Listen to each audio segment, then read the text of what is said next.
puso interesante el debate en la Suprema Corte el día de hoy. Se está discutiendo esto que se llamó la consulta 04. ¿De qué se trata? De ver si la Corte entra al análisis a fondo sobre la reforma judicial. Eso es lo único que se discutió y se votó el día de hoy. Ustedes sabrán quiénes votaron a favor y quiénes en contra. Quienes votaron a favor de que se analice a fondo la reforma constitucional del Poder Judicial, y quienes votaron en contra, ya sabrán, la ministra burra, Lenia Batres, la ministra militante, Loretta Ortiz, y la ministra pirata, Yasmín Esquivel. Vaya ministras que tiene la organización delictiva de la secta, de la patita que cojean. Hizo un pequeño resumen Ernesto Guerra y ahora les muestro qué fue en sí lo que se acordó el día de hoy, que por ahí lo publicó Juan Ortiz. Dice Ernesto Guerra, extra, ahora resulta que la suplencia de la queja no aplica si eres experto o casi perito en derecho. Insólitos los argumentos de Lenia Batres y de Yasmín Esquivel para no estar a favor con la propuesta del ministro González Alcántara Carrancá sobre la consulta 04, sobre lo que les comentaba hace un rato. Hacen malabares, son maromas. Dice el ministro Mario Pardo Rebolledo, pone el dedo en llamas sobre la consulta 424 a trámite que han hecho juzgadores. Fíjense lo que les dice a Lenia Batres y a Loretta Ortiz y a Yasmín Esquivel. Que la Corte ejerza su facultad que establece el artículo 11 de la ley ley operativa del Poder Judicial Federal, porque sí se puede, y que se entre al fondo. Además, sentencia sobre si la Corte puede ser sujeta a revisión, si la Corte puede ser sujeta a revisión una reforma constitucional, se puede cuando se entra al dónde sobre un proyecto ya. Ahora verán, esto es lo que alegaba Yasmín Esquivel. Ahora resulta que las guardianas de la Constitución Política son las ministras Loretta Ortiz y Yasmín Esquivel. La ministra pirata habla de golpe de Estado al poder reformador, hablando de preocupaciones de que la Corte pueda tirar una reforma ya consumada. Está muy preocupada. Y le dice el ministro Luis María Aguilar, le revira de forma enérgica a los argumentos de las tres ministras del bloque oficialista y les dice, la Corte es un órgano derivado de la voluntad del pueblo. Parecería que la Corte no es un órgano democrático, según escucho acá. Se enojó el ministro. Sí, les dice, oigan, pues es como si ustedes estuvieran creyendo que la Corte ni siquiera pertenece a México. A ver, fíjense cómo es la Corte un órgano democrático. Se supone que hasta el día de hoy, que quien elige a los ministros en una terna es el presidente. El presidente pues, es supuestamente electo democráticamente, ¿no? Y luego quien ratifica los nombramientos de los ministros son los senadores. Se supone que los senadores son democráticamente electos. Entonces, a quien ellos designan, pues es una persona que viene nombrada por órganos, por poderes que son democráticamente electos. Por lo tanto, pues tienen legitimidad, pero dicen que no. Esto es lo que ocurrió. Dice Juan Ortiz, ¿qué decidió la Suprema Corte sobre la reforma judicial? No, Patricio, no aprobó un golpe de Estado. El Pleno de la Suprema Corte de Justicia de la Nación analizó cómo proceder frente a una solicitud presentada por jueces y magistrados del Poder Judicial Federal, que fueron quienes presentaron esta solicitud. Ellos quienes piden que la Corte revise el Poder Judicial publicada el pasado 15 de septiembre. ¿Qué pasó? La ministra presidenta consultó al Pleno sobre cómo procesar esta solicitud. Por mayoría, 8 votos, se decidió que la Corte pueda admitir el caso y analizarlo a fondo, basándose en su obligación de proteger la autonomía e independencia del Poder Judicial. Ahora, la petición será asignada a un ministro o ministra, quien elaborará un proyecto para revisarla. Importante, esta decisión no prejuzga si la Corte dará o no la razón a los jueces que impugnaron la reforma. Solo se acordó que el caso merece ser estudiado sin adelantarse a ningún veredicto y ya. Bueno, esto fue lo que ocurrió el día de hoy, es importante, es un paso adelante, la Corte lo va a analizar y en su caso va a votar si se atenta contra la autonomía del Poder Judicial con la reforma o no, pero eso no sabemos, eso todavía no se decide. Hoy apenas se aprobó que sí, que se va a entrar al análisis. Alguno de los ministros va a crear un proyecto, va a ser discutido y votado en el Pleno de la Suprema Corte. Y creo que ya sabemos más o menos cómo va a ser la votación. 3 votos en contra por parte de la ministra burra, la ministra militante y la ministra pirata. Así va a ser. La promulgación correspondiente. Este Tribunal Pleno, algunos de nosotros han dicho: yo no soy quien para desprender hojas a la Constitución, frase que resume con toda sabiduría cuáles son nuestros límites en el orden jurídico nacional y por consecuencia la forma en que hoy habremos de resolver. En suma, la prudencia aconseja que es demasiado tarde para buscarle errores a la Constitución y demasiado pronto para presagiar un fracaso a una reforma constitucional que apenas comienza. Me preocupa que estamos desconociendo el poder reformador de la Constitución. Me preocupa darle trámite en un expediente varios si es constitucional o no una reforma constitucional. ¿Es preámbulo esto de un golpe de Estado constitucional de derecho? ¿La Corte quiere desconocer el poder reformador de la Constitución?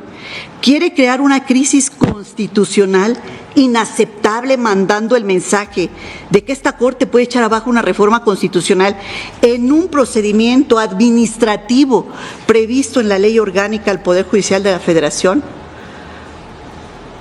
Con esta reflexión anuncio un voto para... Muchas gracias, ministra presidenta. Coincido con la primera parte del proyecto, que señala que la petición de los promoventes no podría ser admitida con base en el artículo 11, fracción 22 de la Ley Orgánica del Poder Judicial de la Federación, porque no se pretende dirimir un conflicto derivado de alguna obligación contractual, sino que se busca examinar a través de un pretendido escrutinio constitucional la validez formal y material de la reforma constitucional en materia de Poder Judicial publicada el 15 de septiembre pasado. Estoy en contra de la segunda parte del proyecto que propone interpretar la fracción 17 del artículo 11 de la propia Ley Orgánica del Poder Judicial de la Federación como la vía idónea para procesar una petición como la que motivó la presente consulta a trámite. Uno, porque excede la materia de la consulta al estudiar una vía distinta a la cuestionada por la ministra presidenta, generando una especie de suplencia de la deficiencia de la solicitud absolutamente injustificada, pues los promoventes son peritos en derecho. Y 2, porque se nos propone ampliar el sentido de la fracción 17 e incluso del primer párrafo del artículo 11 de la Ley Orgánica. Parto por 3 motivos. Primeramente, el proyecto que propone corregir oficiosamente la vía planteada por las 4 personas titulares de diversos juzgados de distrito y las 15 magistradas y magistrados de diversos tribunales colegiados por los siguientes 3 motivos. El primero, las y los promoventes, por razón de sus cargos, cuentan con una preparación técnica y conocimientos jurídicos suficientes para que se les considere como peritos en derecho, y ello impide que esta Suprema Corte de Justicia de la Nación les supla la deficiencia de la queja o se les considere como un grupo vulnerable, carente de defensa adecuada, por lo que debe estarse a lo expresamente señalaron como apoyo jurídico de su pretensión y resolver el asunto conforme las consecuencias de la norma en que encuadraron su pretensión, que sería en el sentido de desecharla ya que el supuesto previsto en la fracción 22ª del artículo 11 de la Ley Orgánica del Poder Judicial Federal, en la que los solicitantes reiteradamente fundan su escrito, se refiere a la interpretación y resolución de los conflictos que se deriven de contratos o cumplimiento de obligaciones contraídas por particulares o dependencias y entidades públicas de la Suprema Corte de Justicia de la Nación o con el Consejo de la Judicatura Federal, disposición en la que no se encierra una atribución que permita a la Corte el análisis de un decreto de reformas a la Constitución, tal como inclusive lo reconoce el propio proyecto. La facultad de reencauzar la vía a cargo de los tribunales no depende de la importancia de los asuntos, como se explica en el proyecto, sino de las condiciones desfavorables de quien demanda justicia, cuando por la carencia de una defensa jurídica adecuada o por su evidente vulnerabilidad, resulta explicable que incurra en una promoción de recursos que no resultan idóneos para satisfacer sus pretensiones, lo que debe dar lugar a que en estos excepcionales casos las personas juzgadoras actúen en su auxilio para proveer lo conducente en aras de procurar su acceso a la justicia. Por tanto, como en el caso existen razones suficientes para presumir que quienes formularon la solicitud materia de la consulta fundaron su petición en una norma legal absolutamente conscientes de sus alcances, al tratarse de profesionales dedicados a la impartición de justicia, considero que mal haríamos en variar el apoyo jurídico que expresamente señalaron en su escrito por el riesgo que significa modificar lo que con voluntad plena quisieron plantear como profesionales del derecho, por lo que votaría en contra del proyecto y porque se... Esos argumentos en este caso no son aplicables, en primer lugar porque estamos en presencia de una consulta a trámite, no estamos debatiendo el contenido de la resolución que pudiera llegar a dictarse en este caso. Y por otro lado, me parece que la promoción de esta solicitud por parte de diversos juzgadores y juzgadoras federales es en el sentido de que esta Suprema Corte ejerza la facultad que establece el artículo 11 de la Ley Orgánica. Esa facultad, ya también se ha mencionado aquí, consiste en vigilar o velar por la autonomía y la independencia de los órganos jurisdiccionales. ¿Cómo se puede llevar a cabo? Bueno, pues el legislador estableció una serie de hipótesis o de facultades definidas ahí que no son limitativas, porque la última fracción establece la posibilidad de incluir hipótesis análogas a las anteriores. Pero para mí lo más importante también, yo soslayo un poco el tema del reencauzamiento, porque en realidad lo que se está solicitando es el ejercicio de esa facultad y nosotros podemos ejercer esa facultad en cualquiera de las hipótesis de las fracciones que ahí se contienen, incluso hasta en casos análogos de acuerdo con la última fracción.